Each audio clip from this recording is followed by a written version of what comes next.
Padre Cristo, hermanos y amigos, damos gracias a Dios una vez más, un domingo más, que tenemos la oportunidad de compartir con ustedes estas hermosas enseñanzas de la palabra de Dios que nos ayudan a fortalecer nuestro espíritu, a seguir adelante a través de este aliciente, de esta exhortación, de esta fuerza espiritual que nos da la palabra del Señor. En este domingo voy a invitarlos a que busquemos la palabra de Dios en el libro de Ruth. Libro de Ruth, eso está luego del libro de Jueces, Deuteronomio, Jueces, y luego allí está el libro de Ruth, un libro pequeñito, solamente tiene unos 4 capítulos, pero todo lo que está en la Biblia es importante y todo está allí porque tiene una razón para estar allí. Así que vamos a buscar allí el capítulo 3, Ruth capítulo 3 y el verso 18. Dice así la palabra de Dios. Entonces Noemí dijo: espérate, hija mía, hasta que sepas cómo se resuelve el asunto, porque aquel hombre no descansará hasta que concluya el asunto hoy. Vamos a orar. Jesús, damos gracias por esta palabra, bendícela, oh Dios, en nuestros corazones, y que en esta mañana nosotros recibamos una gran bendición a través de este estudio, en el nombre de Jesús, amén. Bien, hermanos, hemos pasado 2 semanas junto con Job, pasando pruebas allí, junto al patriarca, y yo creo que nos merecemos un descanso, amén, un reposo. Y para eso vamos a tener un estudio, en el día de hoy, que lo podríamos calificar como algo refrescante. Así como cuando usted tiene una gran sed y se toma un gran vaso de agua fría. Así también este libro de Ruth, ¿verdad? Es un libro placentero, pudiéramos decir, en su lectura.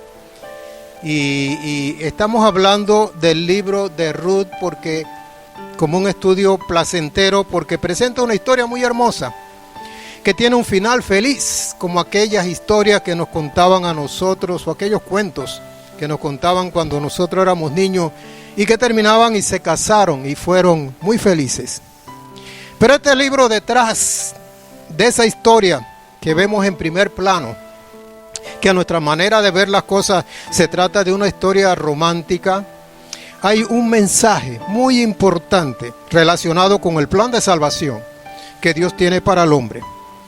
Y para eso vamos a hacer primeramente un resumen de la historia de Ruth hasta el capítulo 2, más o menos, para luego 2-3, para luego entrar en lo que es el tema. El tema del día de hoy lo hemos titulado El pariente redentor. El pariente redentor. Y ahora vamos a ver de qué se trata eso de el pariente redentor. La historia, de Ruth, de Noemí, comienza hablando acerca de una gran hambre que hubo, dice la Biblia, en toda la tierra. Pero cuando ustedes leen en la Biblia, en el Antiguo Testamento, toda la tierra se refiere a la tierra de Israel, porque eso es lo que el escritor bíblico quiere significar cuando él habla de la tierra. Estamos hablando de escritores judíos, no a toda la tierra. Y esta hambruna, por supuesto, también afectó a la ciudad de Belén, donde moraba Noemí, que también es protagonista principal, junto a Ruth, de esta historia, y también la familia de Ruth, de Noemí. Era muy difícil conseguir alimentos en ese tiempo, a pesar de que Belén significaba la casa del pan. Pero ¿a causa de qué vino esta situación? ¿Por qué vino esta gran hambre sobre toda la tierra de Israel? Para saber esto tenemos que ubicarnos en el tiempo que ocurre esta historia. Si usted lee el versículo 1, dice: aconteció en los días que gobernaban los jueces. O sea, esto ocurre en el tiempo de los jueces. Es el libro que está precisamente antes del libro de Ruth. Y si usted conoce la historia de ese tiempo en que gobernaron los jueces, fue un tiempo terrible Ellos habían caído en la idolatría, ellos se habían olvidado de Dios. Estamos hablando de los judíos, los israelitas. Ellos servían a falsos dioses, reinaba la inmoralidad, habían dejado de lado los mandamientos de Dios totalmente. Y al final del libro de los Jueces, si usted lee allí, al final el último versículo dice como conclusión que en ese tiempo cada quien hacía lo que bien le parecía. O en idioma panameño, lo que bien le daba la gana. Pues a causa de todo eso fue que vino el juicio de Dios. Y la lluvia había dejado de caer sobre todas las tierras de Israel. No había cultivo, no había alimento. Era una situación terrible. Así que Elimelec, que así se llamaba el esposo de Noemí, decidió dejar la ciudad de Belén e irse con su esposa y sus hijos a la tierra de Moab. A pesar de que Moab era una ciudad hostil a ellos, con la cual habían tenido muchas guerras, muchos problemas. Y allá en Moab hicieron su vida. Allá se casaron los hijos de Noemí, de Elimelec, y vivieron en esa tierra por espacio de 10 años. Pero luego, por razones que la Biblia no lo dice, murieron tanto el esposo de Noemí, Elimelec, como también sus 2 hijos. Quedaron pues tanto Noemí como sus 2 nueras desamparadas y sin ningún tipo de herencia, por lo que decide regresar a Belén. Y más porque escuchó la noticia de que Dios había visitado a su pueblo y le había dado pan. Hasta este punto podemos hacer una reflexión. Nosotros no debemos intentar escapar de la disciplina de Dios, porque de lo contrario nos va a ir peor. Eso fue lo que Dios hacía con su pueblo. Los estaba disciplinando, los estaba intentando hacer reflexionar, recapacitar, volver a Él. Elimelec intentó escapar de la disciplina de Dios y le fue peor, tanto a él como a su familia. Pero Noemí, finalmente, como el hijo pródigo, luego de haber dejado su casa, su hogar, regresó arrepentido a la casa de su padre, el hijo pródigo. Así también Noemí regresó humillada, dispuesta a ponerse en las manos de su Creador. Noemí, cuyo nombre significa placentera, al regresar, al llegar a Belén, le pidió que no la llamaran Noemí, no la llamaran más con ese nombre, que le dijeran Mara, que significa amarga, porque en amargura le había puesto el Todopoderoso. Pero lo que Dios hace en la vida de nosotros, por nuestro bien lo hace. Tenga seguridad en eso. Y por eso a veces tiene que disciplinarnos, para que retornemos nuevamente nuestra mirada hacia Él. Porque fuera de Dios no hay solución a nada. Y así lo comprendió Noemí. Al momento de salir de Moab, Noemí habla con sus nueras y les dice: vuélvanse a las casas de sus madres, de sus padres, porque en Belén no habrá oportunidad para ustedes, porque ustedes son viudas y extranjeras. Al final, una de sus nueras, llamada Orfa, decidió regresarse. Pero Ruth, la otra nuera, le dijo: no me pidas que te deje, porque a donde quiera que tú fueres, yo también iré. Tu pueblo será mi pueblo y tu Dios será mi Dios. En 10 años de estar con Noemí y su familia, Ruth llegó a conocer al Dios de los israelitas y aprendió a amarlo a través del testimonio de esa familia.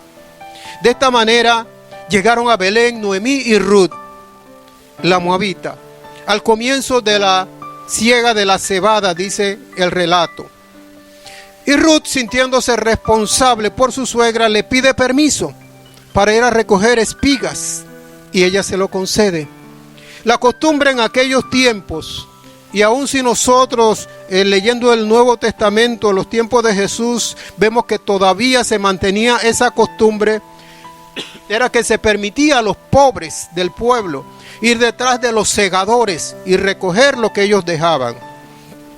Y Ruth llegó a un campo y allí se le dio permiso, por lo cual ella comenzó a recoger espigas en ese lugar, que a fin de cuentas era de propiedad de un hombre llamado Booz. adinerado que resultó ser pariente del marido de Noemí, sin ella saberlo. Al atardecer, al regresar a casa, Ruth le cuenta a Noemí todo lo sucedido y el lugar en que había estado, o sea, en los campos de Booz. Y al escuchar Noemí el nombre de Booz, le dice a Ruth: ese es pariente de ellas, que será pariente de ellas, y que él las podía redimir. Aquí por primera vez utilizo la palabra que tiene que ver con el título de esta enseñanza, el pariente redentor. Así que este resumen, hermano, lo hacemos para ubicarnos en el tiempo, en el lugar donde ocurren los hechos y conocer a los protagonistas de esta historia. Entonces ahora vamos a ver la figura del pariente redentor. La palabra redentor significa todo para nosotros, significa lo más precioso en nuestras vidas, porque estamos hablando de Jesús y el precio que Él pagó en la cruz para redimirnos. La humanidad tiene tres enemigos, pudiéramos decir: la miseria, la esclavitud y la muerte. Y al hablar de la miseria, lo decimos en un sentido espiritual, porque esa es la condición del hombre a causa del pecado de Adán. Vive en miseria espiritual. La esclavitud es con referencia al pecado, por cuanto todos somos pecadores. Por un hombre entró el pecado en el mundo, y con el pecado la muerte, y así la muerte pasó a todos los hombres. La muerte es con relación a la muerte espiritual, que pesa sobre toda la humanidad. Porque nosotros que hemos sido redimidos, dice la palabra de Dios, estábamos muertos en nuestros delitos y pecados. Pero vamos a hablar de la figura del pariente redentor en la Biblia. Y para eso nos vamos a ir al libro de Levítico, en el capítulo 25. Levítico capítulo 25. Y allí vamos a leer en el versículo 25 y 6. Levítico capítulo 25, versículos 5 y 6. Dice así la palabra de Dios. Perdón, 25, equivoqué la cita. 25. Dice Levítico capítulo 25, verso 25. Cuando tu hermano empobreciere y vendiere algo de su posesión, entonces su pariente más próximo vendrá y rescatará lo que su hermano hubiere vendido.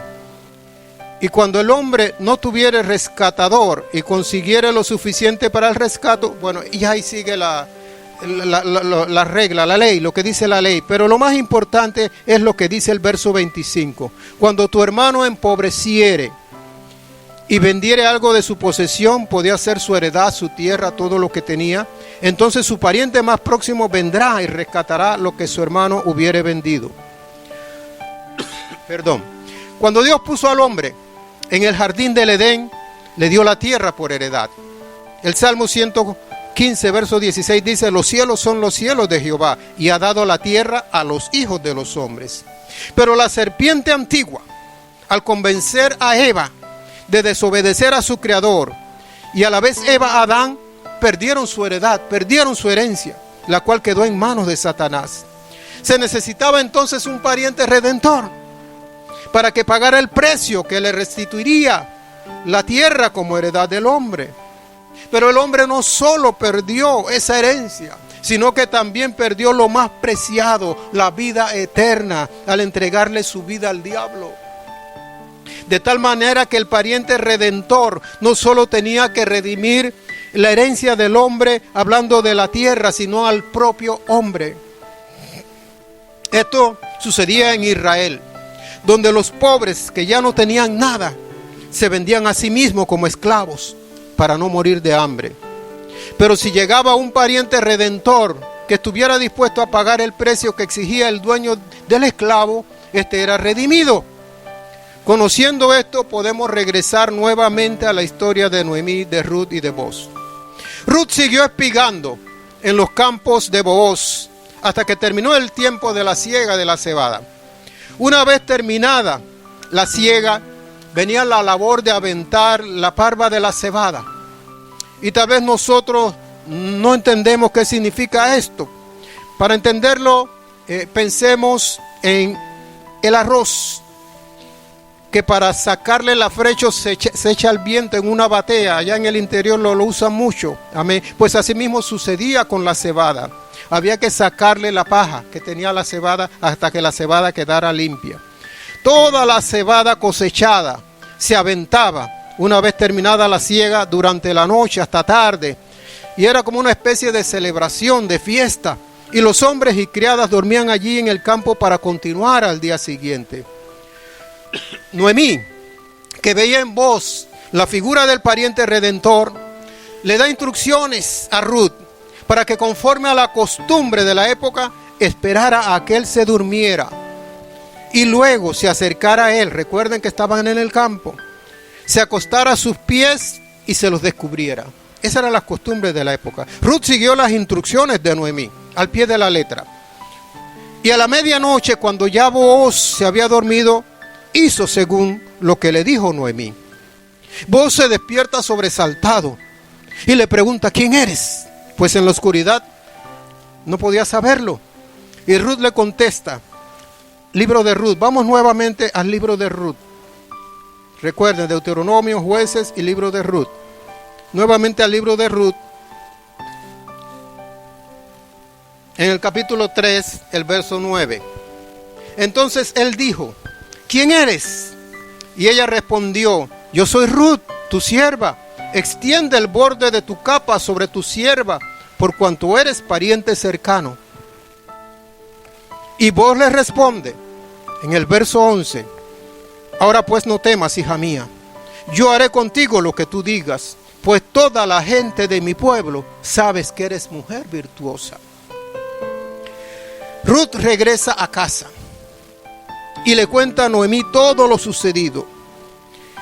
Y allí es donde entra el versículo que leímos al principio, el versículo 18 del capítulo 2, que dice: espérate, hija mía, hasta que sepas cómo se resuelve el asunto, porque aquel hombre no descansará hasta que concluya el asunto hoy.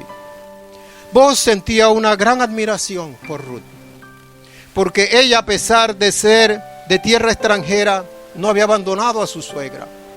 Se había venido con ella y ella era la que estaba procurando el sustento para Noemí. Y se le conocía como una mujer abnegada, de casa, virtuosa, como dijera el propio Booz. Entonces, habían 4 requisitos para que un pariente pudiera redimir. Primero, debía de ser de cercano parentesco. Recuerdan lo que le dijo Ruth: porque eres pariente cercano. Número 2, debía ser capaz de redimir. Es decir, él mismo debía estar libre de la necesidad de redención a sí mismo, ¿ya? No debía tener ningún tipo de contratiempos con eso. Tercero, debía estar dispuesto a redimir. Y cuarto, el precio debía ser pagado por completo. Un gran número de cosas que nosotros vemos en el Antiguo Testamento, Dios se encargó de que fueran tipo y figura de Jesucristo. El propio Adán, las vestiduras de pieles de los animales que sacrificaron para vestir a Adán y Eva, vestiduras de justicia. El tabernáculo con todos los implementos que están en él, figura de Jesucristo. Los sacrificios de los primogénitos de los animales. Y pudiéramos seguir también con otros personajes. Pero el pariente redentor es la figura que mejor representa a Cristo en el Antiguo Testamento. Porque Jesucristo cumplía con todos los requisitos del pariente redentor. Primero, era pariente cercano. Él nació de mujer y era hijo de Dios. Por lo tanto, era nuestro hermano mayor. La Biblia lo dice en Hebreos capítulo 2, versos 11 y 12. Vamos a buscarlos para ver la confirmación que dice aquí la palabra de Dios acerca de Jesucristo. Bien. En Hebreos capítulo 2, como les decía, en los versículos 11 y 12, dice así la palabra de Dios: porque el que santifica, el escritor está hablando de Jesucristo, y los que son santificados de uno son todos, por lo cual no se avergüenza de llamarlos hermanos. ¿Quién? Jesucristo a nosotros. Diciendo, anunciaré a mis hermanos tu nombre. En medio de la congregación te alabaré, y otra vez yo confiaré en él. Perdón. También era capaz de redimir.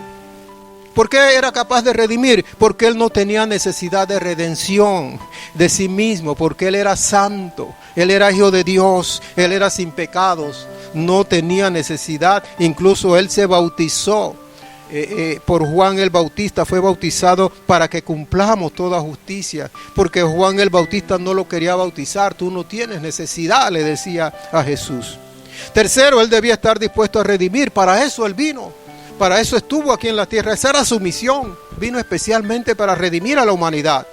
Y número 4, el precio fue pagado por completo.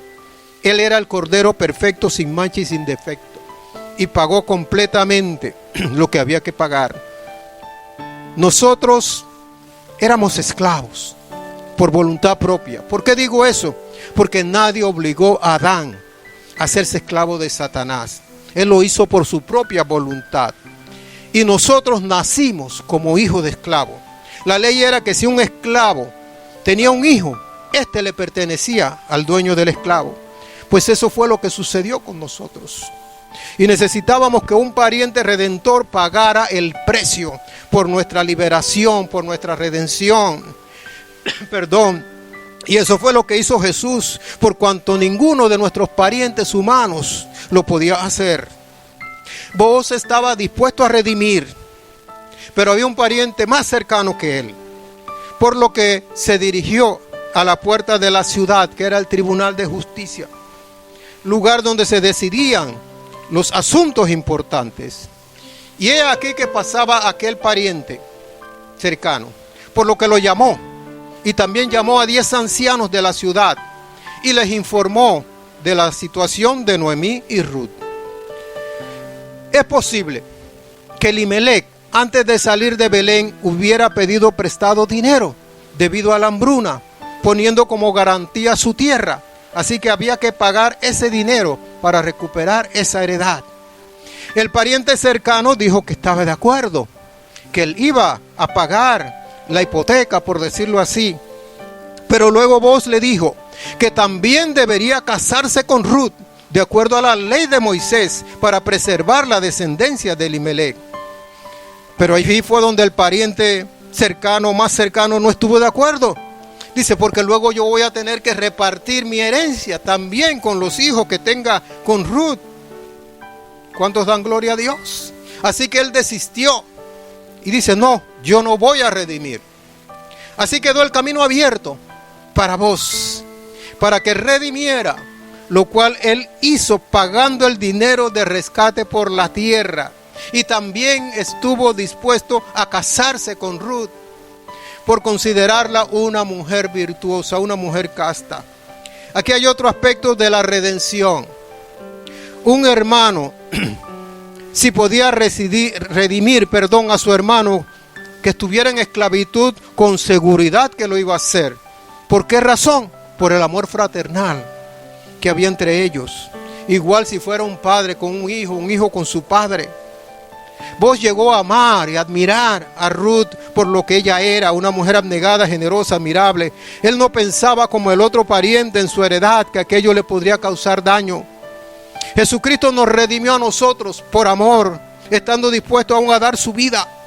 Pudiéramos decir que lo que sujetaba a Jesús en la cruz no eran precisamente los clavos en sí, sino el amor hacia nosotros. Eso era lo que lo sujetaba a él a la cruz.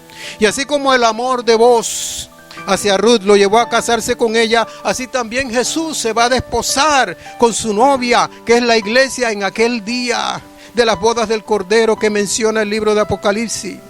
Hay algo muy importante en esta historia, y es que Booz y Ruth fueron los padres de Obed, y Obed a su vez engendró a Isaí. Isaí engendró a David, de cuyo linaje, de cuya descendencia vendría Jesús. ¿Cuántos dan gloria a Dios? Lo que significa que Booz y Ruth formaron parte de la genealogía de Jesús, el Redentor de la humanidad. Dios siempre ha estado en control de todo. Y Él estaba en control de lo que era la genealogía de Jesús. Él era el que decidía quién iba a estar incluido en esta genealogía. Y Él quiso incluir a Ruth, a pesar de que era una mujer moabita, una mujer extranjera. Y si recordamos, también quiso incluir a Rahab, la mujer de Jericó que ayudó a los espías enviados por Moisés, a pesar del trabajo que realizaba Rahab. Ustedes lo saben. Tanto Ruth como Rahab eran gentiles, no eran judías. Y esta era la manera de indicar que no solo los judíos estaban en el plan de salvación, sino también los gentiles, nosotros también estábamos dentro de ese plan de salvación. A los amigos que nos ven y nos escuchan, tengan presente esto, que el único que puede redimirlos a ustedes se llama Jesucristo. Ya Él pagó el precio por ustedes, lo pagó allá en la cruz del Calvario. Lo único que tienen que hacer es salir de la esclavitud de este mundo y del pecado y acercarse a Él y recibir esa redención que Él tiene allí disponible para todo aquel que quiera acercarse a Él.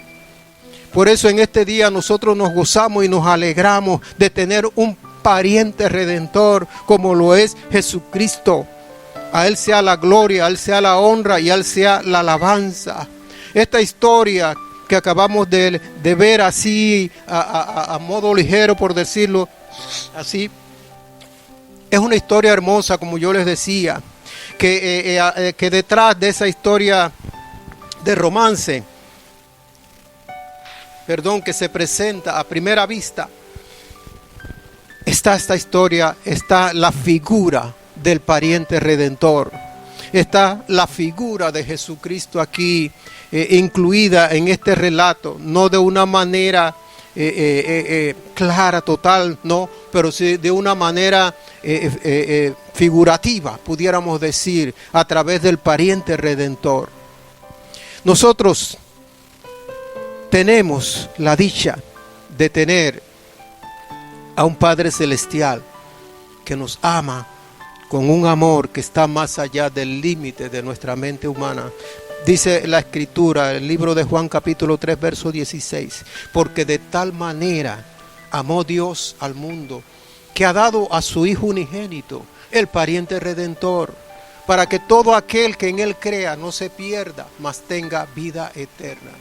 Nos gozamos, hermanos, amigos, en esta mañana de haber compartido este estudio un poco breve, pero que llena nuestros corazones de una esperanza, de una alegría, de un gozo muy especial, porque sabemos en quién hemos creído y sabemos en quién está puesta nuestra mirada, nuestra esperanza. Hermano y amigo que me escuchas, yo te invito a que tú le des tu vida a Jesucristo. Yo te invito a que tú aproveches este tiempo. Estamos en un tiempo difícil. Mire, las cosas que están sucediendo solamente señala algo, que nosotros los cristianos que somos estudiosos de la palabra de Dios podemos identificar claramente a través de lo que está sucediendo. Lo que estamos viviendo son las señales de los últimos tiempos. Allí están en la Biblia. Esto que estamos pasando no es una casualidad, no es obra del destino. El destino no existe, existe Dios. Y Dios es el que marca el camino y decide.